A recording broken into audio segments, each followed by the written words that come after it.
मंदिर प्रांगण।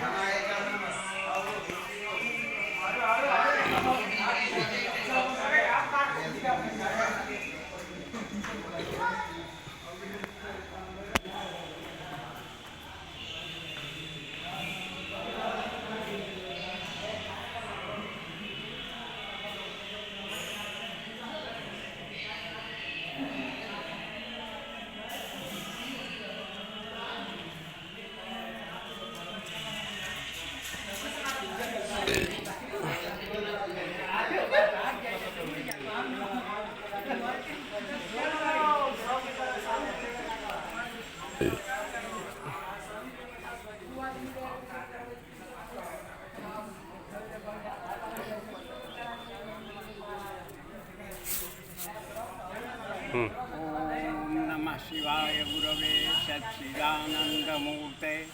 ओम नमः शिवाय गुरवे सच्चिदानंदमूर्ते। ओम नमः शिवाय गुरवे सच्चिदानंदमूर्ते। ध्यानमूलं गुरुमूर्ति, पूजामूलं गुरुपदम, मंत्रमूलं गुरुर्वाक्यम, मोक्षमूलं गुरुकृपा। आज मैं एक गुप्त और रहस्यमय तंत्र पीठ में बैठा हूँ। इस स्थल के बारे में मैं समाज के हितार्थ अपना विचार रख रहा हूँ। तंत्र किसे कहते हैं? सर्वप्रथम तंत्र के विषय में इसकी व्युत्पत्ति बताया गया है। तन्यते विस्तारयते ज्ञानम अनेन स्वः तंत्र। जिस प्रक्रिया से ज्ञान का विस्तार हो उसे तंत्र कहते हैं। और यह ज्ञान विस्तृत होते होते जब आत्मज्ञान तक पहुंच जाता है, उस स्थिति में पूर्ण ज्ञान की स्थिति होती है। वहाँ जीवात्मा परमात्मा में मिल जाता है। यह प्रक्रिया ज्ञान मार्ग है। ज्ञान मार्ग और तंत्र में संबंध है। तो यह सृष्टि किस प्रकार बनी? जब शक्ति महाकाल के अंदर विलीन रहती है तो उस काल में सृष्टि नहीं होती है। सृष्टि जब महाकाल यानी शिव से पृथक होती है तो शिव शक्ति के योग से सृष्टि का निर्माण होता है। वही शक्ति, वही मूल प्रकृति है, वही आद्यकाली है।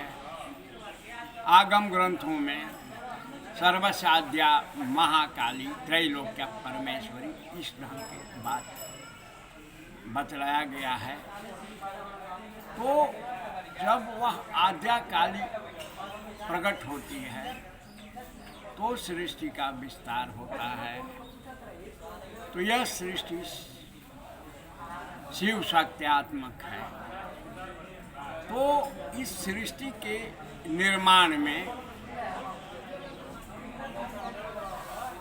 क्रमिक रूप से 14 भुवन निर्मित होते हैं। 14 भुवनों के नाम तल, तलातल, अतल, बीतल, सुतल, रसातल और पाताल। ये 7 अधोभूमि हैं। ऊर्ध्व भूमि में भूलोक, भुवलोक, स्वलोक, महालोक, जनहलोक, तपहलोक और सत्यलोक, ये 7 ऊर्ध्व भूमि हैं। इस प्रकार 14 भुवन होते हैं। 14 भुवन में शक्ति की महिमा होती है, जिसके आधार पर सारे क्रियाकलाप संचालित होते हैं।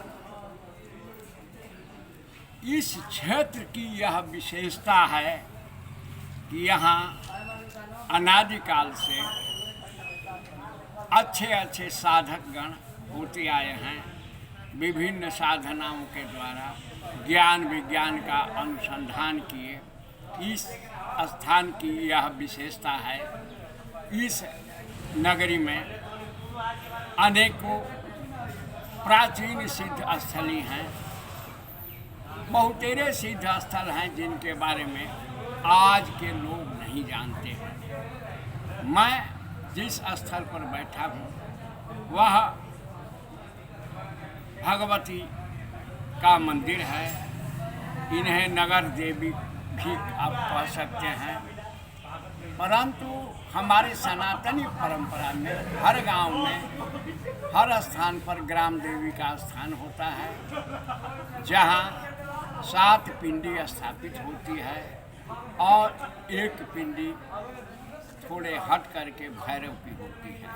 यही परंपरा सभी जगह पर है, परंतु यह मात्र एक ऐसा मंदिर है कि जहाँ 14 पिंडियाँ स्थापित हैं। तो 14 पिंडी जो है 14 भुवन के शक्ति का प्रतीक है। जैन और बौद्ध धर्म के विकास के पहले हमारे समाज में तंत्र युग था। तंत्र युग में तांत्रिक आयाम से लोग साधना करते थे और अपने ज्ञान का विस्तार करते हुए परमात्मा तत्व तक पहुँचने का प्रयास करते थे। तो यह स्थल भी उसी युग का स्थल है, तंत्र युग का स्थल है और ज्ञान मार्ग की साधना द्वारा 14 भुवनों का ज्ञान प्राप्त करना इस साधना पद्धति का लक्ष्य है।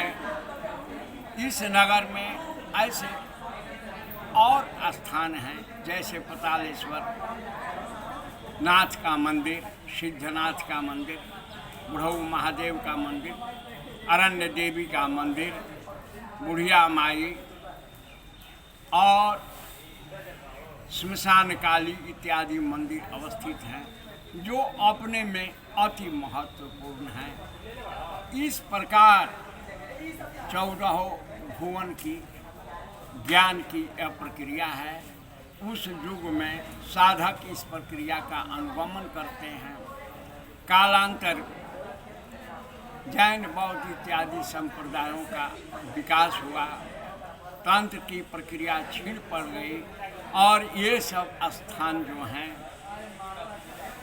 अलग थलग पड़े हुए रह गए। इसकी महिमा के विषय में समाज कोई समझता और जानता नहीं था। यह इस विषय का रहस्यमय वस्तु है। मैं अभी बिहार प्रांत के आरा नगरी में हूँ। आरा के अनाइठ ग्राम में, आज उसे ग्राम न कह कर नगर का एक वार्ड कहेंगे, पहले ग्राम कहा जाता था, उसी ग्राम में अवस्थित यह भगवती का मंदिर है, जहाँ 14 पिंडियों की भगवती की प्रतिमा है, जो अपने में अलौकिक है। ऐसी पिंडी वाला मंदिर देखने को कहीं नहीं मिलेगा और इस भगवती के पूजा साधना का उद्देश्य मात्र एक ही रहा कि 14 भुवन में व्याप्त शक्ति की कृपा प्राप्त करके 14 भुवन के ज्ञान को प्राप्त करते हुए पूर्णता को प्राप्त करना। सर्वरूपमयी देवी सर्वदेवी मयम जगत अतो अहम विश्वरूपां त्वां नमामि परमेश्वरीं शिवोऽहं भैरवोऽहं गुरुपदरतोऽहम्।